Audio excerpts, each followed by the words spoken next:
contesting the coloniality of the universities. At that point, one could be forgiven for thinking that UCT had failed to overcome the legacies of apartheid entirely, but I'm going to suggest that this was not entirely the case. Seldom is any institution a site of unanimity, but at UCT, both the Center for African Studies and the African Gender Institute had engaged in epistemic struggles to decolonize their respective curriculums, beginning in 1998, 17 years earlier. I was at UCT for almost a decade, and I was the first person to be appointed to a new chair in gender studies created by the first Black woman vice chancellor at UCT. Her name's Mampela Ramphele. But both of these sites carried out important Pan-African anti-colonial work, which I shall argue that this has not been stored in the institutional memory or in the institutional history or really acknowledged. And the truth of the fact is that the continental work that we embarked on as Pan-African and feminist initiatives around curriculum, teaching and research were not welcomed by the university. So they were entirely floated on the basis of the fact that we were successful at raising external resources. So we were able to embed ourselves in the university. However, before talking about the UCT example and its experiments with gender studies, I think it's important that my own research since then in women's movements finds that very, very long-standing feminist organizations, some of them more than 30 years old, have always engaged in a significant amount of education and training, which we refer to in the movement as movement building, and donors refer to as capacity building or capacity strengthening, which I prefer. Together, the growth of academic programs in gender and women's studies, like movement organizations, they've both worked to mobilize new generations of women into feminist thinking and fed a movement that in Africa has grown increasingly assertive about its feminism. So I'm saying there's a broader movement context in which every little feminist group and every little NGO was doing gender training, it was called, which was about conscientizing women in their communities and around them. So now gender studies spread across campuses so that several thousand graduates are trained in GWS, gender and women's studies, every year. And feminist academics increasingly do now contribute to the training work of those women's organizations that were doing their own thing. And part of it is, I think, due to the kind of work that AGI and others started doing at the turn of the century. So my main argument today will be that the educational work undertaken by feminists, both on and off African campuses, is making and has been making a significant contribution to feminist mobilization and movements in the region. And also that this work has actually generated a pro-feminist epistemic shift in the scholarship that goes far beyond the work of the AGI. This work's been affected also, this is the second point really, it's a minor point, but it has been affected by the ongoing outmigration of feminist scholars to the West, and I include myself in that rather sadly. So what's happened is that the term African feminism has been taken up by Western-based scholars all over with far greater access to resources. So in a way, this term that was invented to locally build local movements has gone global. And I think that poses certain political, resource and epistemic challenges for a continental movement that began with a commitment to grounding feminist knowledge work in local communities and movements to create change. So, and thereby improve conditions on the continent itself. So there's a question for African feminism globally in terms of its continental connection. Leaving that aside, I want to point out that the African Gender Institute at UCT was by no means, therefore, the first place to start gender and women's studies on the African continent. It just became very visible because of the kind of work we were doing. Nor was it the most hospitable place for African feminists to work in Cape Town at that time. So the establishment had begun long before in other places on the continent. I think the first was probably one course in Women in Society, started at another unlikely place, Ahmadu Bello University in northern Nigeria back in 1979. There was a course on Women in Society. And still in the 80s, we had gender and women's studies centers set up at the University of Ibadan and Dar es Salaam. And by the 1990s, multiple campuses had started offering gender and women's studies across the continent. Actually, in 2002, we did the first survey because we just got hold of digital tools. So we were able to survey, and we found about 30 places that responded. So there were probably already far more that responded to the digital survey in the early years of digitalization. But those were the ones we identified and basically brought into a network that supported the work that we did. If you think of it, we didn't have local institutional support, so we built a network of colleagues across the continent. And we began doing that with a major workshop in 2001, at which we collaboratively and collectively set out an agenda, which included the idea of a journal, which I will come back to. In East Africa, women at Makerere had started setting up gender studies in 1991, and it's there that we have the biggest, it's actually a school in women and gender studies at Makerere, which has about 2,000 students at any one time, much like the African Gender Institute now, which is now a department of African Feminist Studies. But back then, it was new and growing, and local networking was very important, because what we did find was that everyone was working in incredible isolation in very hostile campuses and spaces. And we really needed to bring ourselves together to offer, I would say, epistemic as well as political and moral support for doing the kind of work we're doing, as well as the exchanging of strategies and experiences across Africa's different campuses. So we had some already existing in East Africa, West Africa, Southern Africa. I won't go into listing them. There's actually a list online available by one of the there's a new, out of Penn State, a new American Feminist Initiative, which has a list on its website. And there's about 50 there now, I think. So it was all over. But South Africa was quite well endowed. It had several campuses in the 1990s teaching gender studies. I'll point to the historically black University of Western Cape in particular, because UCT occupied a very privileged, as a white institution, a privileged relation to Western Cape. So it's important to note that UWC, as we called it, had already established a gender equity unit and an academic department before the AGI existed. The AGI wasn't started till 1996 with the appointment of the first black woman VC. Without going into too much detail, she got a continental mandate from another FAWE, Federation of African Women in Education. And they resolved there should be an African Gender Institute, and she was coming towards the vice chancellorship, so she said UCT, and her agenda was Africanization and deracialization. But she created both the AGI and created two chairs to head, one to head African studies and one to head gender studies, and that was the chair I occupied. So why UCT? Well, that's why, partly serendipitous, but it was a particularly unlikely place, because at that time, it's a historically white university, very patriarchal, was not a receptive space for anti-colonial or African anything. Located at the remote southern tip of the continent, there was no African intellectual community around it. This is what we were trying to build through our formal academic teaching programs, allowing black students in and building gender studies as a deracial anti-colonial project.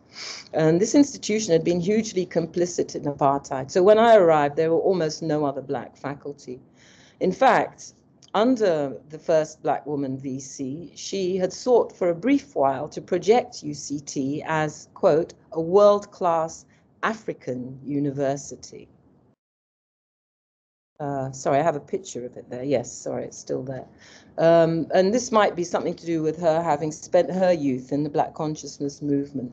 But there was slippage. Within a short while, it slipped from world-class African university to being world-class university in Africa, which did reflect an epistemic shift as far as I heard it and saw it. She'd already also created, to advance that agenda, she created 2 senior chairs, as I said. The first was actually the A.C. Jordan Chair in African Studies, to which my colleague Mahmoud Mamdani was appointed in 1998. The second was the chair in Gender Studies, which I was appointed in also 98, but at the end, so I didn't get there till 99, in which capacity I was asked to direct this new African Gender Institute. So we were a department and an institute in one. Before I arrived in January 1999, Mampella's tenure had already been contentious, to say the least, and marred by a very heated public fracas that arose out of the A.C. Jordan Chair's attempts to reform the curriculum and Africanize it. He was an African professor of some note, and when he attempted to transform the curriculum, the reaction was so bad that his colleagues ganged up and went to the vice chancellor, and she ill-advisedly suspended him. So there was a public outcry, and he delivered a lecture about, the title was, "Is African Studies at UCT Bantu Education by the Back Door?" So you can imagine the hue and cry over that. She had to unsuspend him and apologize, but he left soon after. So when I arrived, this incident had just happened. It's referred to now as the Mamdani affair, and I decided not to have any affairs, but to take a low-key strategy and sort of get on with the work. I wasn't into holding big platforms and, you know, engaging in gladiatorial efforts at change in the way that several of my male colleagues attempted. So, as I said, in the light of Rhodes Must Fall, you would think that nothing had happened, but these 2 sites both did a lot of work towards Africanizing the curriculum and bringing South Africa into the academia, at least, into contact with the continent of which they were now, perforce, a part of. But my colleague and I found ourselves up against a prevailing white and male dominant institutional and academic culture, one that had actually thrived in the context of apartheid. So to our colleagues, Africans didn't constitute any real competition. We were affirmative action appointments. Even at this ostensibly liberal institution, my colleague Teresa Barnes from Western Cape has done a recent book called Uprooting University Apartheid in South Africa. I'll share a slide from it. As she points out in that, white academics at UCT, she's talking about, judged Africans to be epistemologically unworthy. The university itself barred Africans from social and intellectual equality on its premises. Individual intellectual abuses were buttressed by supremacist institutional culture, a combination that added up to UCT's own version of university apartheid.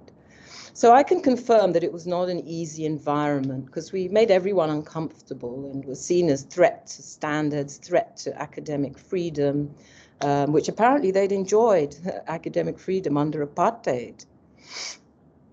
The institutional climate was riven actually with anxiety, white anxiety, that accompanied the political pressure to transform. Needless to say, as Barnes points out in her very detailed study, white academic administrators and faculty had been already, well, I'm saying they'd been stung by the Mamdani affair, but what most of them were doing was frantically reinventing themselves in order to retain their leadership positions in top administration and become the leaders of the obligatory transformation process. I have a whole few pages about the way transformation was approached, which I'm actually going to skip because I want to get to other things. And I'll just say that it was largely structural and demographic, and the curriculum was kind of left to sort itself out in the hands of the academia, the faculty. So these are the conditions under which the AGI's continental outreach programs took place and were launched, under conditions of institutional change and flux and contradictions. Nationally, there was one discourse. Within the institution, while a civil war, quote unquote, had been averted, within the institutions, the battle was carried out in what I would call the micropolitics of attrition. When the political environment of the institution and the political environment contradicts the institutional culture that's the legacy of history, you're full of contradictions and dis-ease. So following the debacle over the A.C. Jordan chair, I was very much left alone to run the institute and develop its programs. Also, I was a woman, so I didn't have the same kind of high profile. And Jane Bennett, my colleague, with whose I say colleague and co-conspirator, we worked together very, very hard. I could never have done any of this work without her, and you'll learn why when I talk about the strategies we use. But we filled our tiny institutional space with new ideas and projects, and we brought groups and delegations of African feminists to UCT.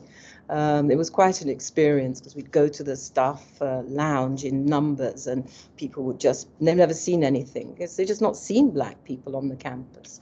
So we were engaged in bodily cultural change just by existing, but that's not what I'm going to talk about today. The AGI was institutionalized as an academic department, which meant that the institute was all considered kind of extracurricular, an imposition, donors riding into the university that didn't really want that kind of work going on. So it was quite hard. And unfortunately, the vice chancellor who'd appointed me and set up the institute left for the World Bank, leaving us to fight it out and try to survive. So we managed, at least for the 10 years, and the AGI still exists, but it has had a very hard time. Once the sort of top-loading chair left, they never replaced the position, they never filled it again. So there was no senior leadership to hold all those million-dollar projects that we had established, which is what we did between 1999 and 2009. The period I was there is what I'm actually going to talk about because many things have since happened. But we began with a teaching program that was so successful, it really consolidated our position in the university. Other research institutes got hived off during the restructuring, but our teaching, we had so many students that they couldn't sort of hive us off, but the institute aspect wasn't welcome. In the long term, what's happened is the teaching program has been incorporated, but the institute has been increasingly marginalized. But that's jumping into the future.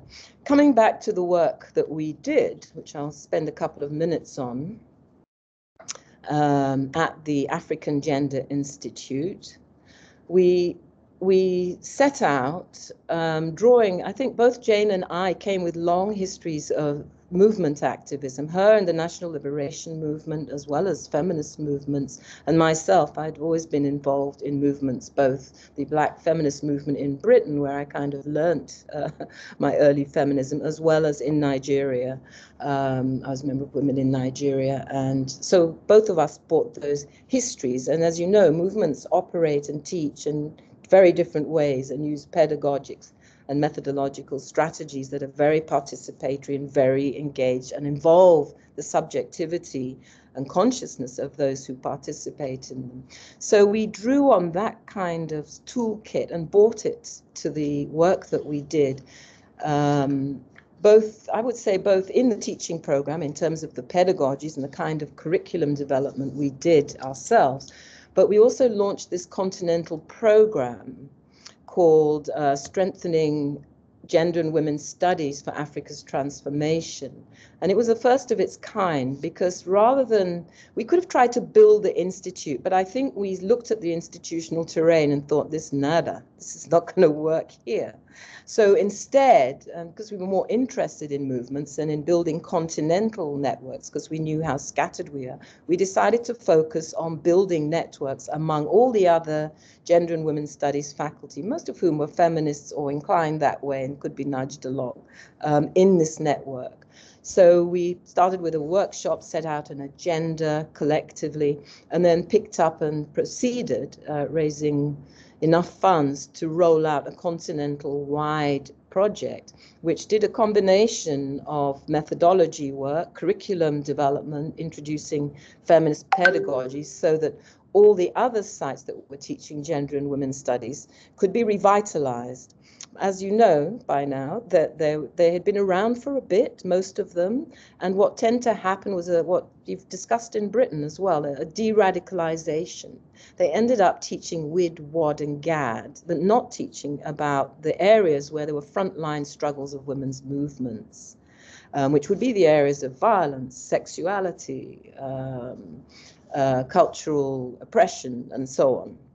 So we needed to rethink how teaching was being done in universities. And in order to do that, we used a very simple trick of trying to bridge between the movements and the scholars, so that we brought activists and academics into the same spaces to talk about what the curriculum should be, what kinds of research we needed to support the development of African-rooted teaching, and then we ran a series of curriculum workshops, bringing campuses to get people from different campuses together to look at what are the epistemological foundations for feminist teaching in African contexts. So that is what we worked on and the kind of knowledge work we were trying to do. As Jane describes the major project there, I can't really describe it myself. And so actually, I've had the opportunity to interview a number of people, so now I'll start weaving in some of that material. This work was never systematically evaluated, and it's in danger of just disappearing completely. So I've interviewed a few people and put this material together, actually with the support of the African Leadership Center in Nairobi. So I'm sharing some work I've been doing to reflect back on what we learned and what we did. So you're going to benefit a bit from those interviews. And this is from the interview with Jane Bennett, as I said, my co-conspirator and colleague. It was modestly called a Gender and Women's Studies program, but it involved a commitment to find, support, and contribute to the growth of any and every unit located within an African university that was working with questions of gender and sexuality in any way. So at that time, sexuality was a very unknown term to bandying about in university spaces. And at the time, it could only mean HIV/AIDS. If one wanted it to mean something else, that was really risky. And then Jane, of course, was a specialist in this field, as you will see. She rolled out amazing projects tackling sexual harassment on the campuses and gender-based violence. However, the driving premise of the work that we did was that an independent, mutually empowering intellectual community of feminists could actually work more effectively if we collaborated to engage the specific, often difficult, material and indeed institutional conditions that face us in the region. So we had to navigate and pay a lot of attention to strategies, and navigate the prevailing conditions in all of our neoliberal higher education institutions that were undergoing reforms at the time, and also to resist the neutering of the feminist energies that had accompanied the growth of gender and women's studies because of reforms and the rise of corporate publishing, to which I'll mention a bit later. So at Makerere, the feminists took up leading roles in university administration to protect the gender studies. And we had to do the same at the AGI. And we developed a way of doing that. And that's where I say Jane Bennett was indispensable. As a white colleague at UCT, she took up the UCT-facing side of the work in order for me to focus more on the external continental programming, which was growing out of almost like having a tiger by the tail. It grew on its own energy. So it was demanding. And we were doing all this while developing a full teaching program from undergraduate to doctoral level. And there were two of us, later three, but we were very thin on the ground. So the collaborative strategy was also a way of maximizing energies. And indeed, many places had just a couple of people. So the network was crucial to all our strengthening. And as I said, the other strategy, apart from networking, was linking with movements. So I'm going to skip a bit and say that I think that work, and this is just some of it, we did the first project of all African project on African sexualities. There's a team of African feminists, including a male research assistant at the front who helped us do work in the Sharia zones of northern Nigeria. That's the gentleman on the bottom right. But that was one of our projects. This one was, some of it was published in Feminist Africa, issue number 5. And I'll come to Feminist Africa in a minute. Basically, we were producing so much that we had a newsletter, but there wasn't anywhere you could place the volume of research we were doing, because, you know, the existing platforms can occasionally carry 1 or 2 things by Africans, but they're not African platforms, so they can't carry much. So soon we discovered we really needed a journal. But these are some of the gatherings we had. And I won't spend time on this. This is a book we were very proud of. This is Jane Bennett's work, Killing a Virus with Stones. It's a book, a resource actually, on research on the implementation of sexual harassment policies in Southern African universities. She networked across the SADC region specifically on this work. So the journal came about. It was one of the things we discussed on the agenda of that seminal workshop. And we decided to proceed because digitalization had happened and was beginning. So in 2002, after some preparation, we launched the one on the far right, Feminist Africa. The first issue was intellectual politics and multiple issues. It still exists. I personally stayed as editor until 2021. So that was 20 years because we started it in 2000, launched it in 2002. And it's still I think it's the very significant platform for us, but we did it digitally in open access from the beginning. I think it was the first open access journal off the continent, to be honest, though I haven't checked. There was Pambazuka News, a newspaper at the time. And it's still coming out. So these are more recent editions. And of course, the technology has developed significantly. We were using HTML on the first early issues, and now it's all much more high tech.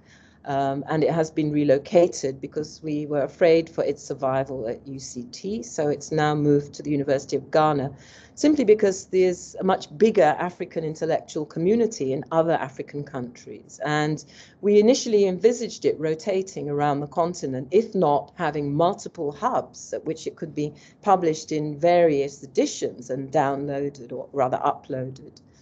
So we had very big visions for this. We're very proud that it still exists. It's been quite hard.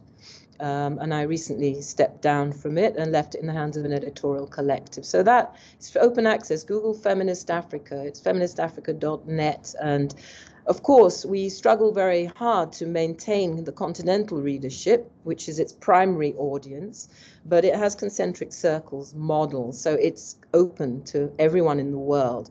And our work is maintaining the editorial community that produce it and are the primary users. But it's the only way we could make sure other Africans got it was to have it free online and open access, and to refuse to be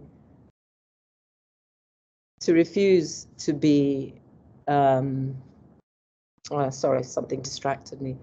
To refuse to be incorporated. We did get letters from Taylor and Windrush, and at one time the African Social Science Council offered to place it under their stable, but they wouldn't have anything feminist at the time. So we wouldn't give up the editorial autonomy that, I will say, I fought very hard to maintain for over 20 years. So that's still there. These are some of the other issues. The one in the middle, Gender and Sexuality in African Futurism, was my last edition. So I'm particularly fond of the artwork there.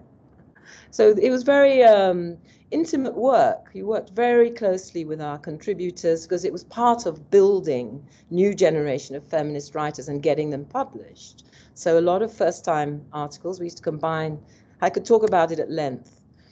But in terms of impact, I think the fact that we were doing bridging work meant that the influence extended beyond the academia to some extent. Here's Hope Chigudu, who's not an academic, dear colleague, who was involved in many aspects of the work, facilitating, etc. And she observes that the value, I think you can read that, yes?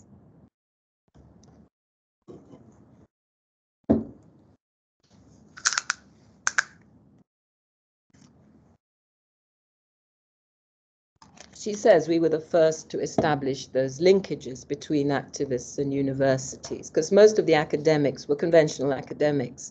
Over time, because of this bridging, most of them have now become involved in women's movements as well.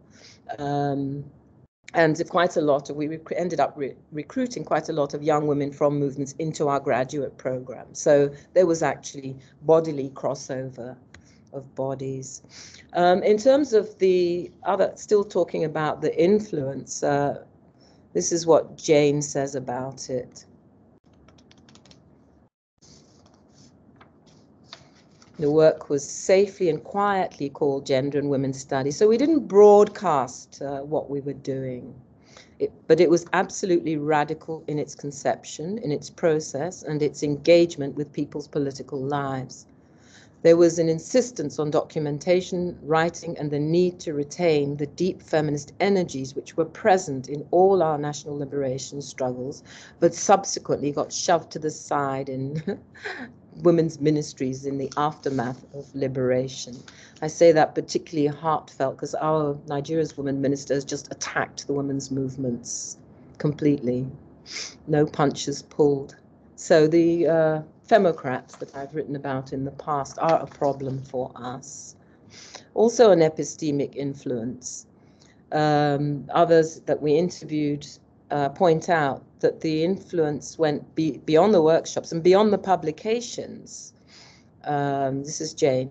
They directly contributed to Sylvia Tamale's establishment and to the work of the Ghanaian Women's Manifesto through personal partnerships more than anything else. So we developed very deep interpersonal relations. They contributed, and she's saying some of the things that people who grew out of what we were doing, who were already doing work, but definitely came into this program and then went on to do new kinds of work that were informed by that experience. And I say particularly the work around sexual harassment and sexuality, sexual politics, wasn't being done anywhere else at the time because it was just too controversial. So the irony is that at an historically white institution, we could do things that you couldn't do in Uganda. Continuing from Uganda, Josephina Hechire points to the strength of the network and how important that was. When you're part of a network, you function differently, you behave differently, your competence levels increase, your confidence rises. And this is what we found. We all got more confident and more ambitious in terms of what was possible, in terms of doing feminist knowledge work that could feed transformative processes in and outside the university. We learn from others.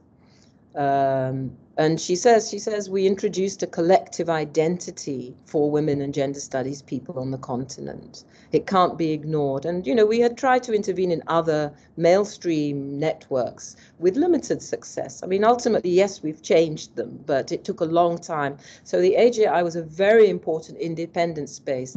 I worked a lot with Codestria, but once we had the AGI, I put all my energy in there because it was an autonomous space that was not afraid of the word, the F word, feminism.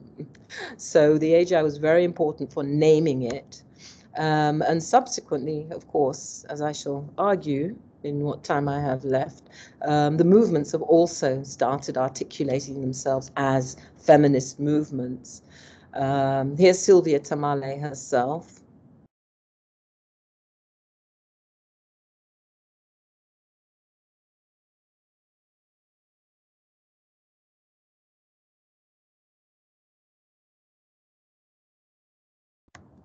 And here's Sylvia again. When she was the dean, she was voted Worst Woman of the Year in Uganda, and I called her and said, you need to come to Cape Town for a while and get out of there, because of her work defending against homophobia. And she's a lawyer, so she and her partner have been very involved in the fight against the LGBT Act, which is happening there and in Ghana. And nowadays, of course, and this is one of her later books. We don't claim that book as an AGI product, but definitely after the AGI, out of the AGI work, she set up a project on sexualities at Makerere and later produced this volume, the first volume on African sexualities. And as I didn't say, but this was an area that no one was researching. And in terms of existing material to teach with, there just wasn't any. Of all the most intimate areas, this was the most externalized, in other words, Western dominated of all the fields of study that we looked at. So we took it up first because it's a feminist frontline concern. And we sustained links, as she's describing there. She's currently in contact with her colleagues in Ghana, and they're both fighting the same kinds of homophobic draconian legislation. We will win, but right now we're not winning that one because the evangelicals are all over the continent and they're pushing this agenda of hate. How did we do it? A few words. Well, that time I've gone over what I intended. I'll summarize the institutional strategies without going through all the slides, because this is of interest to a Gender, Women and Organizational Conference, right? So we had a two-facing strategy, as I mentioned, a Janus face strategy, where she took on a lot of the institutional work so that I could do the continental work. And to hold the AGI, she had to function as a head HOD, and after I left, take on numerous administrative roles just to protect that small space. So this is the slide in which I say she basically made it possible. We both did both, because she did as much project work as I did, and I did other kinds of administration, but I avoided going to like the Dean's Advisory Committees where, well, my first experiences there when no one would speak to me, so she handled that aspect. So we used a co-leadership strategy that was essential to our survival. So we managed the UCT front by having Jane act as a buffer between me and the institutional hostility. And she was willing to do it. God, you know, I'm so grateful to the solidarity that we worked with, and we're still in touch. It was almost an undercover strategy.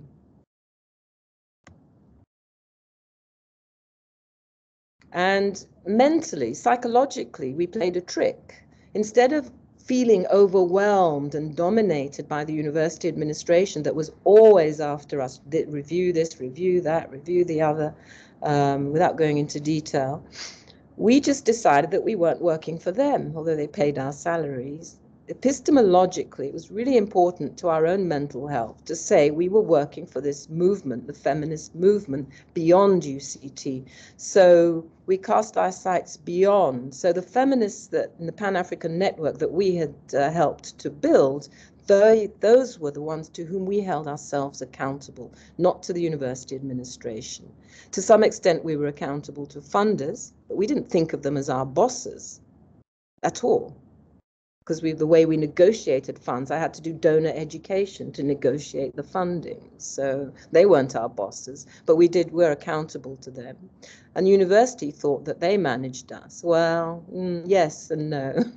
Certainly they manage and administer the teaching program, you know, within the usual systems. But the project work remained very autonomous because they ignored it and just saw it as an imposition. So as I say, it was kind of made extracurricular, but actually it was entirely intellectually informing and subsidizing our teaching program, because we were generating the materials that made it possible to teach African gender studies with African content, as opposed to relying on the Western literature.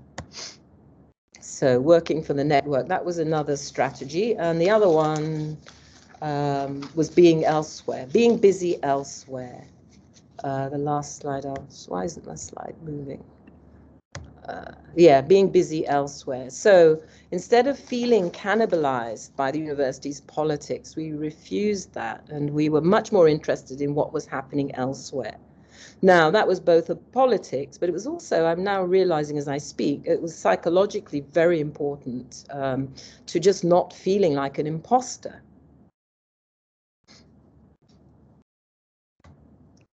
Okay, the last thing I will say is that I do think that that work that we did in the context of all the other work that goes on, why my slides aren't moving. Yes, this is from the movement. And so we demystified the universities by bringing them in and working with them, and we also began to feed into movement. So that collaboration, it's still happening very actively at places like Makerere, University of Ghana, to a lesser extent. Makerere have some very tight projects that involve feminists and women politicians and feminist organizations. I'm trying to get my slides to move. Yes, okay. But beyond that, there have been a lot of subsequent developments, and I'm not saying there's a causal line between the AGI and some of these other developments, but it was part of what made them happen. Sorry, slides. So one of these, after the AGI's work was still going on in 2006, you had the first African Feminist Forum, which was held in Accra and created a whole new network, which is much more movement-based. It's not an academic network at all. But the fact that it enunciated explicitly African feminist politics is significant, and that had not happened. And I do think that the work that all the women's movements and the gender and women's studies people have been doing now for several decades made it possible for more African women to embrace the idea of being feminist. And that movement is proceeding full steam with the African Feminist Charter, which was published in multiple African languages.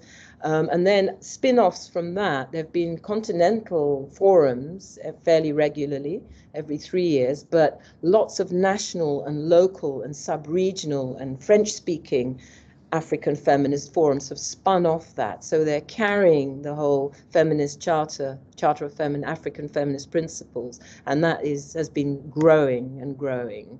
So I think that what we can describe, what I've been describing really is epistemic change through a collaborative praxis that brings feminist intellectuals, and I'm counting all feminists as intellectuals because they have a critique of patriarchy, as well as scholars together to engage in changing the world. Another recently, I was at this event. Again, a number of the African feminists from AGI and from the African Feminist Forum are involved in the Black Feminist Forum, which is funded by a new fund, the Black Feminist Fund, which is a spin-off of the African Women's Development Fund. So you can see how things build cumulatively. Okay. So, and then now, recently, with what's going down in Gaza, we have a Pan-African Feminist Forum on Palestine, which I'm involved with. And this is our first little flyer. Oh, this is a broader one. There's a South Feminist Futures Forum, which is multilingual and stretches across Africa, Asia, and Latin America. And this is also doing a lot of work on Palestine at the moment. And today, and it's having spin-offs because there's an African writer who I would describe as a feminist. She sent back the Goethe Medal for her writing over the Gaza genocide. And after she did it, others started doing it, taking positions, taking stands, and feeling that they're part of a process. And this is the current call to action for today. I shouldn't be doing this. I should be out there. Feminists, women, and queers rise with Palestine against Israel's genocide. And that's the Latinas have done the one in Spanish. There's one in French. There's one in Arabic. I didn't want to show you all of them. This is the Global South Feminist Assembly, which we're also organizing. So, you know, what I'm saying is that all together we've created capacity and feminist capacity that is very transnational and very quite well informed. And That's really all I wanted to say, and I hope I've got time for a few minutes of discussion. Sorry I took so long. I had too much material. Thank you for listening. Please don't apologize. This has been absolutely wonderful. What a treat. Thank you so much. And as a matter of fact, we have agreed, without your knowledge, to extend this session for as long as you need it and for as long as we can have you. So thank you so much for that. I will invite now the audience to ask questions, and you can do it by either typing your question in the chat, or by raising your hand and speaking directly. I think that might be a bit more straightforward. That would be nice. Could we take my slides off then, so I can see people?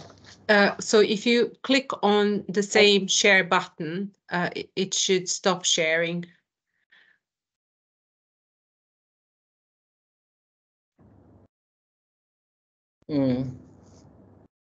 Lovely artwork throughout. Yes, Dana, I can stop the slides, lovey. I'll just take control, Amina.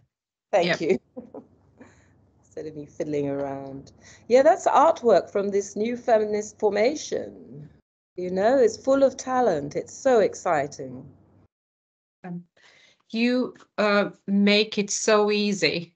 You know, behind you, there's a trail of material changes that you and your feminist allies have erected. I mean, gender studies, journal, institute, movements, and you really sounded so easy, but of course it wasn't easy. It was all happening in the context of colonialism, and then neo-colonialism, and then neoliberalism, and surely you've faced resistance on the way, and I think a bit of is signaled and hidden in that plain sight, just by the fact of calling something African in the middle of Africa is very telling. So can you tell us a little bit about that resistance?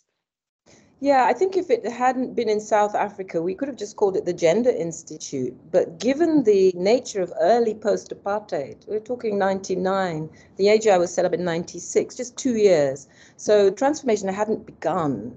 You know, the politics had shifted, the ANC was in power, but everyone wanted everything to stay as it was in UCT. So when I say people were very anxious, how did I experience that? Look, it wasn't a place, it's a liberal, English-speaking institution, so it wasn't as blatant as some of the Afrikaner-speaking institutions. They didn't come up and insult you. It would more be just silence, ignoring. You know, I think I told the story once of walking into a Dean's Advisory Committee meeting that was full and being given no chair at the table, having to go out of the room, bring a chair in, sit myself down at the back of the table, and being excluded from the passing around of sandwiches and everything, and still sitting in those meetings. So this was the kind of work that Jane took on, because I said, I can't do it. I didn't say I can't do it, I could do it, but it cost me emotionally too much. And then it would be rumoring, you know, she's come here to colonize South Africa from Nigeria, you know, and of course, meanwhile, I entertained fantasies of bringing shiploads of Nigerians to sort them out just by being present. Apparently, we're quite terrifying. So it would be that kind of microaggressions is how I would describe it. Daily microaggressions. And threats. I got threats from certain senior administrators, threatening emails, threatening letters, accusing me of undermining the transformation effort, directly accusing me of undermining transformation, of shaming the university. And I didn't talk like this when I was working there. I left 15 years ago. So it was hard. It was very hard. And I think that, you know, if you ask me, why didn't I stay after 10 years? I also had 2 young children, and I decided we needed to get out. These are African children, Somalis. Their father is Somali, and Somalis with xenophobia rose. 53 Somalis were executed the year before we left. I had a son. The xenophobia was rising. The levels of gender-based violence. I was raising a girl who was approaching adolescence. It was not culturally friendly, and I couldn't go back to Nigeria because my family had been displaced by the violence in the north. That's a short way of saying how I ended up in the United States with 2 kids. So I've been working here and missing this period of incredible productivity ever since, of course. But I needed personally to leave. I got divorced and I needed to leave.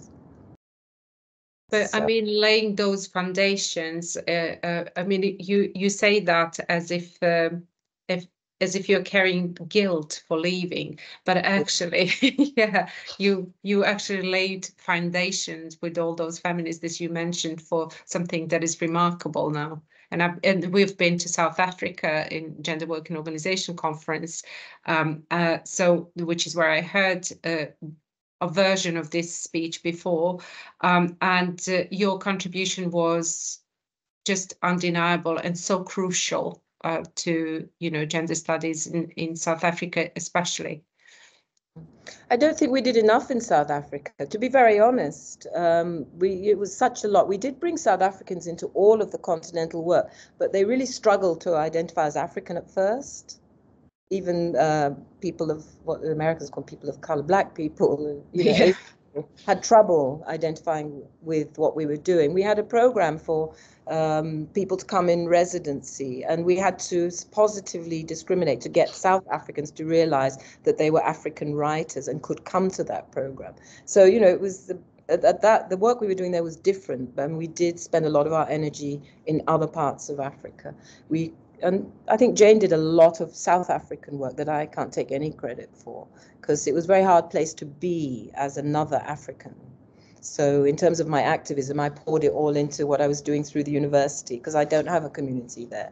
I was one of those foreign Africans who was imported to, I understood my role as being to advance transformation. It's also a remarkable story of friendship between a Black feminist and a white feminist, and how those alliances can actually work. But I see that there's a hand raised by Kate. Kate, do you want to come in before I abuse my chairing privileges more? Oh, well, Naila, your abuses are always so constructive and productive. But Amina, thank you so much for such an inspiring presentation and talk. And the clear-sightedness by which you explain the strategies that you adopted is absolutely fascinating. And the role of identity and identification. And I hear you highlighting that a number of times. And often that's not, when we talk about sort of collectives and movements strategizing, that's not always brought to the fore.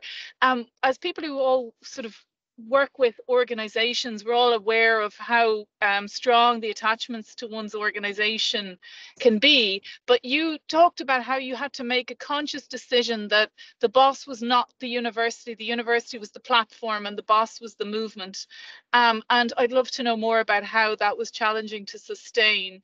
How that was sustained both individually and collectively. Yeah, if that makes sense. Well, one of the ways it was sustained is because I'm not from South Africa, I'm from Nigeria.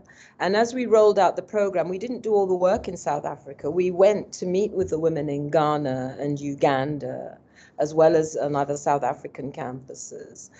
So when we did collaborative work, we took it to their campuses. I mean, they were really collaborators. So they would host the workshops and events. We raised the funding because, you know what, all the donors loved Cape Town. So you could raise funding there from the AGI in a way that we couldn't raise funds for the same kind of work. We tried to do it in Nigeria, Ghana, and other places. You know, it was very hard to raise funding in general for Pan-African work.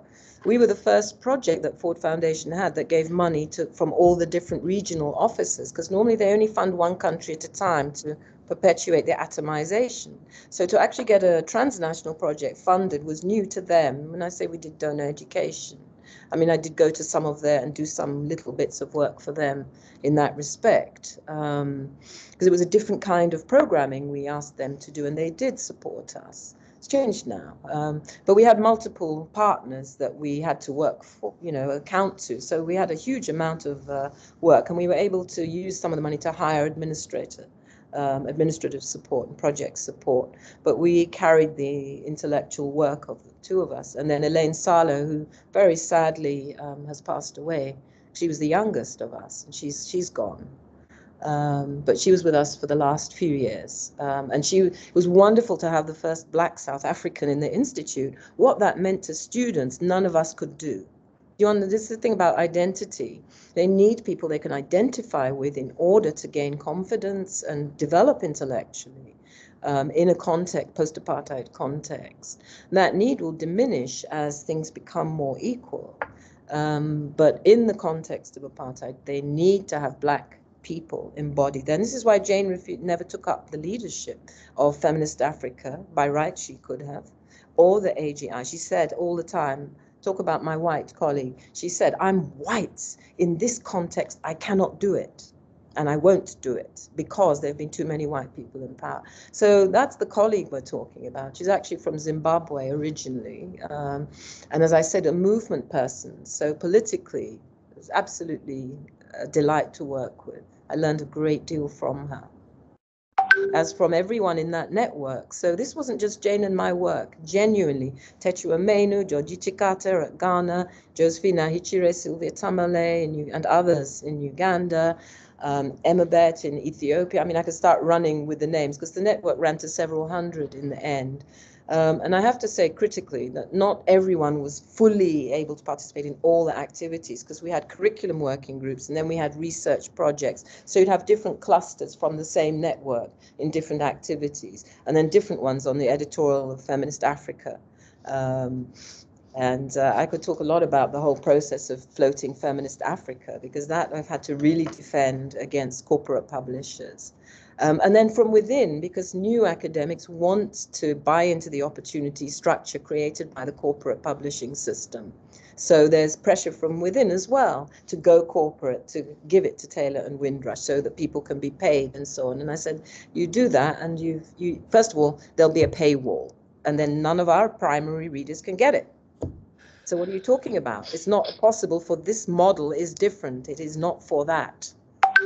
But that's been an internal discussion as well, of course, because everyone thinks it'll be higher status if Taylor and Windrush own it. But I've seen what's happened to Agenda, Meridians, Feminist Review. I mean, I've been on all their editorial boards for years. So I learned from all the other existing academic publications and what's happened to them, and decided to do something different with Jane. And then the community, of course, bought into it.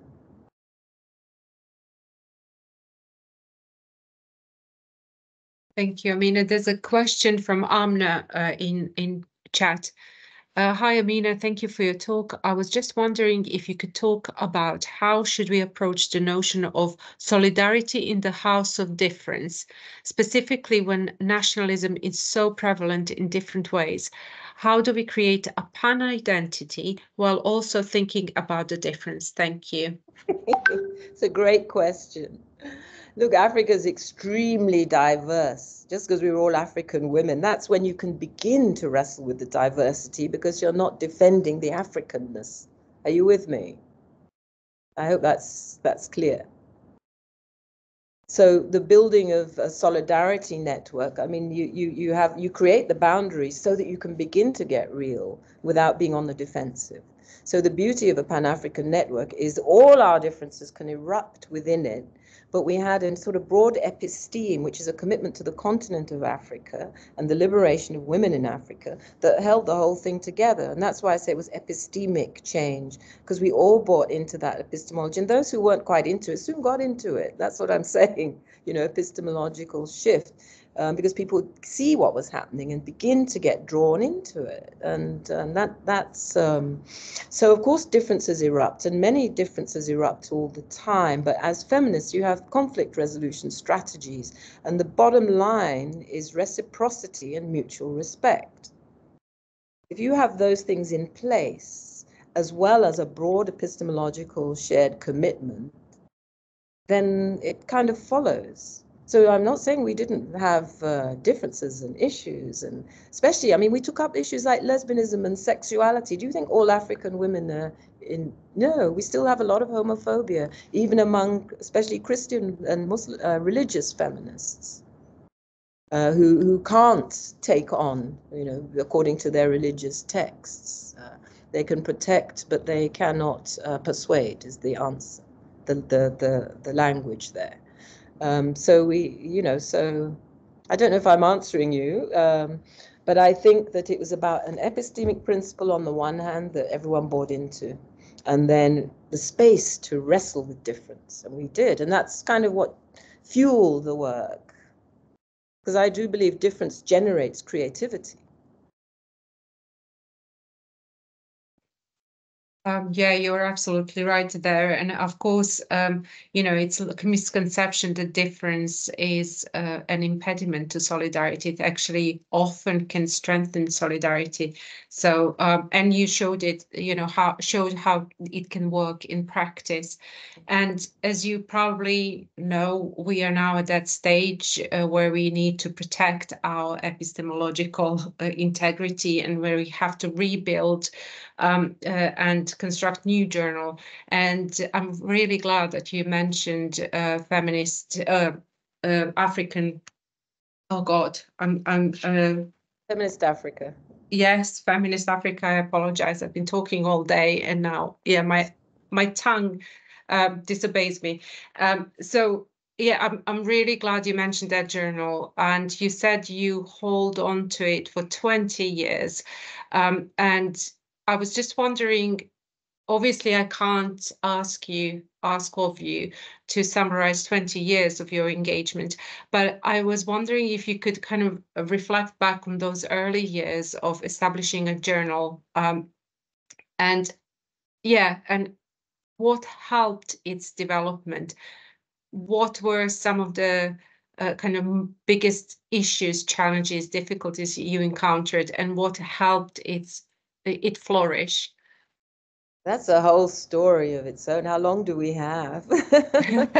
Gosh, I haven't quite distilled that. Let me think. We were really excited. Digitalization was new in 2000. So we got a hold of the internet, and we could anticipate the digital divide. It was already evident, like all other technology has not ever been appropriately delivered to the South. They hold their technology. So the widening of global inequities is fueled by every layer of technology that's coming up. Right now, we hear the UN talking about AI and what the implications of that are for the least developed countries in the world. So technology can divide so we were very determined to get a hold of the power of digitalization. And, before we had the internet, you couldn't, it was very hard to communicate across Africa. So we were sitting with new opportunities, new technologies.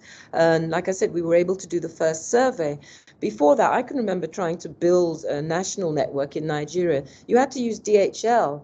I mentioned this in Stellenbosch, and $50 a hit, and half of them would never arrive. And that was just to invite people, not to speak of the costs and hazards of traveling by road across vast distances. I'm always afraid you're going to lose somebody in a road accident. It was much, much harder. We did build a national network pre-digitally in Nigeria, 120 members, but sustaining was very hard. Now, we used the digital tools in lots of different ways. And for the journal, this was the high end. Before we had the journal, we set up a listserv so we could all chat, communicate with each other. And each subgroup, the curriculum group, had its own listserv. Each research project had its own sublist. So we were able to keep in touch and build relations. But that was in combination with real meetings. The real meetings were very important, I think, to the embodiment of things. I mean, we're getting better at using virtual and communicating better through it. I still find it quite an encumbrance because, I like presence.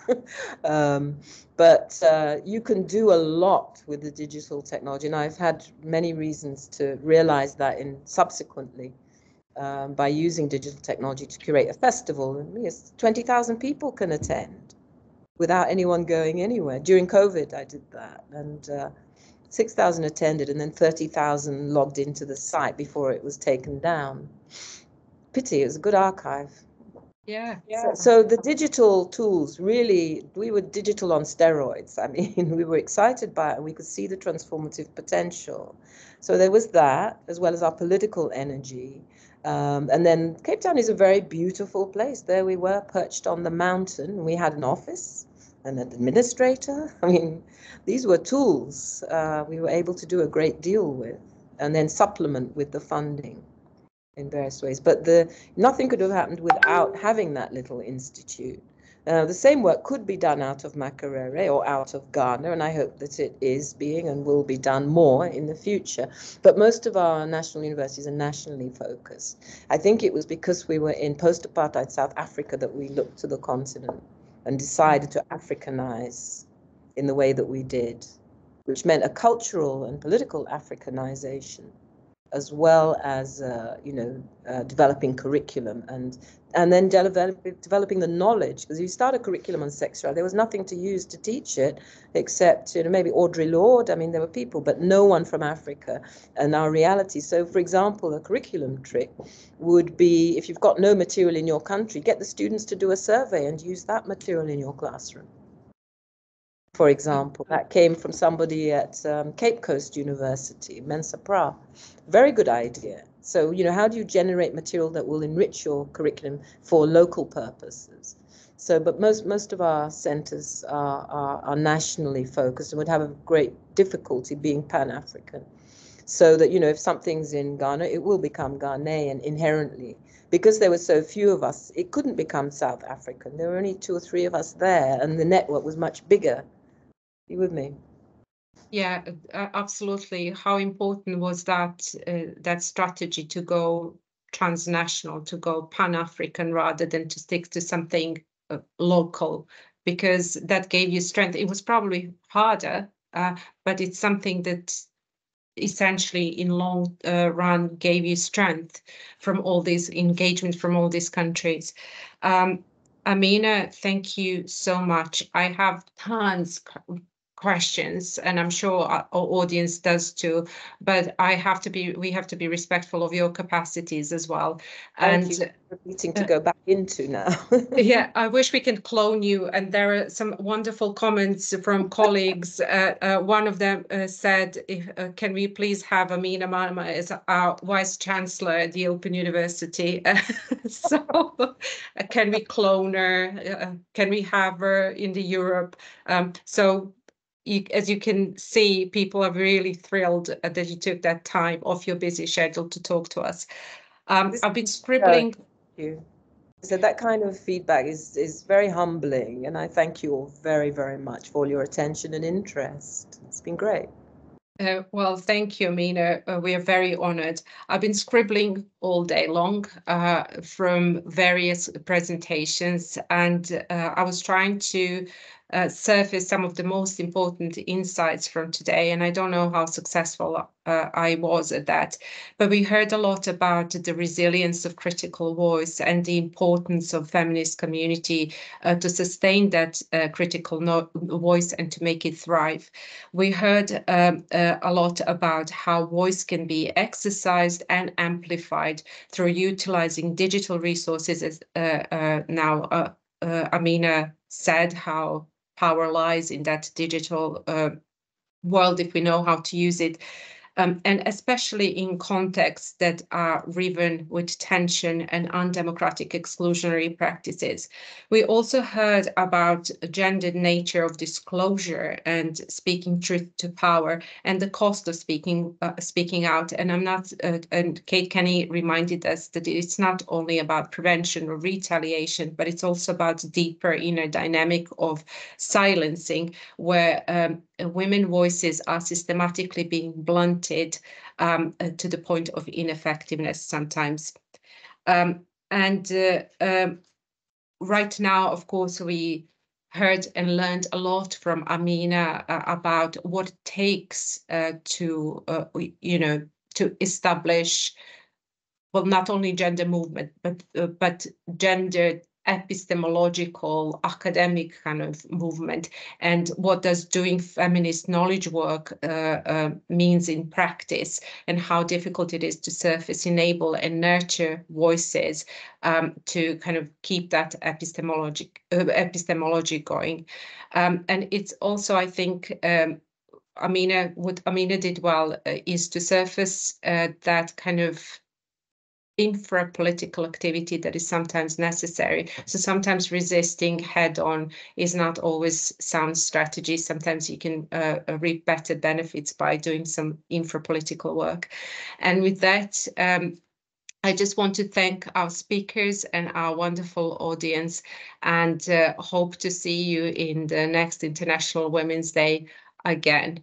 In the meantime, please take a look occasionally at our GOP's web page, because we often book amazing events like this. Yeah,